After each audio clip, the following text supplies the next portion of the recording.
दिल्ली में जब सरकार ही यूटर्न मारने लगे तो सड़क पर गाड़ी चलाने वाले क्या करें। वो कहावत है ना, कानून सबके लिए बराबर होता है, लेकिन जब वही कानून 3 दिन में पलटी खा जाए तो सवाल बनता है। नमस्कार, आप देख रहे हैं द हिंदी टॉप और मैं हूं आपके साथ स्नेहा श्रीवास्तव। आज बात होगी उस फैसले की जिसे लेकर दिल्ली सरकार की बड़ी वजीहत हो रही है। जब्त की गई गाड़ियों का क्या रेखा गुप्ता ने जल्दबाजी में फैसला लिया? क्या दिल्ली की जनता के साथ हुआ है एक मजाक? और सबसे बड़ी बात, क्या ये कानून सिर्फ दिखावा था या चुनावी स्टंट?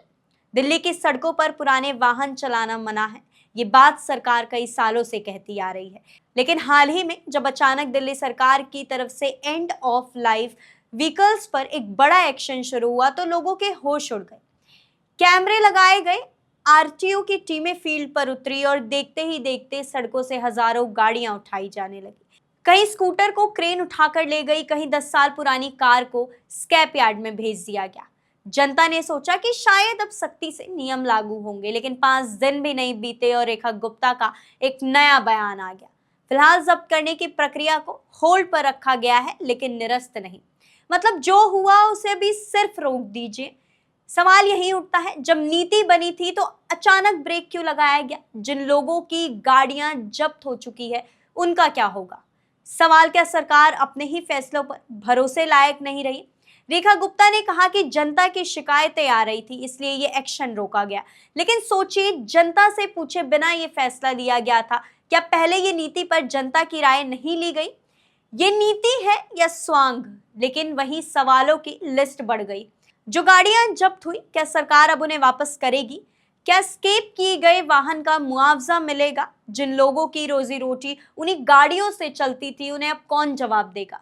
रेखा गुप्ता का यू टर्न ऐसे वक्त पर आया जब दिल्ली की राजनीति गरमाई हुई है। भाजपा की ओर से जनता के बीच जाकर साफ छवि पेश करने की कोशिश की जा रही है, लेकिन ऐसे अचानक लिए गए फैसले खुद उनकी छवि पर सवाल खड़े कर रहे हैं। क्या जनता के गुस्से से डर गई सरकार, या फिर चुनावी रणनीति के तहत जनता को फील गुड मैसेज भेजा गया? ये मुद्दा सिर्फ गाड़ियों का नहीं, ये मामला एक संकेत है कि सरकार किस तरह पहले फैसला और बाद में सोचों के फॉर्मूले पर काम करती है।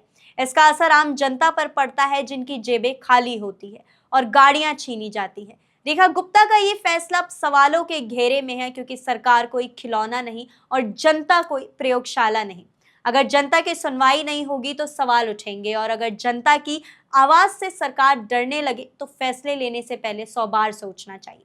तो अब देखना यह है कि जब्त की हुई गाड़ियां मिलेंगी या ये यूं ही एक और सरकारी मजाक बनकर रह जाएगा। दिल्ली सरकार ने CAQM को चिट्ठी लिखी, जिसमें उन्होंने कहा कि टेक्निकल कारणों की वजह से इसे अभी लागू नहीं किया जा सकता।